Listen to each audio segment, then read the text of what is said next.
Popular actress Hina Khan cancer के दर्द में जी रही है। इनकी कीमोथेरेपी चल रही है। पल पल के अपडेट्स हिना खान अपने फैंस को पोस्ट के जरिए दे रही है। हाल ही में हिना खान ने अपना हेल्थ अपडेट दिया। उन्होंने बताया कि कीमोथेरेपी के काफ़ी साइड इफ़ेक्ट्स उन्हें हो रहे हैं। हिना ने पोस्ट में लिखा, मुझे म्यूकोसाइटिस बीमारी हो गई है। हालांकि मैं इसमें डॉक्टर की सलाह के बिना कुछ नहीं कर रही हूँ। इसे कैसे ठीक करना है, सब कुछ डॉक्टर्स बता रहे हैं। अगर आप में से कोई इससे जूझ रहा है या फिर इसके इलाज के बारे में जानता है तो मुझे सलाह दे। बहुत मुश्किल हो रहा है क्योंकि मैं कुछ भी खा नहीं पा रही हूँ।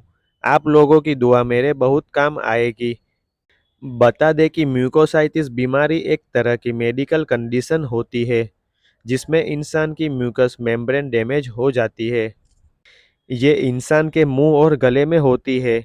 डाइजेस्टिव और रिप्रोडक्टिव ट्रैक्ट इसमें डैमेज हो सकता है। हिना खान को भी ये हो गया है, इसलिए वो काफ़ी परेशान रहती है।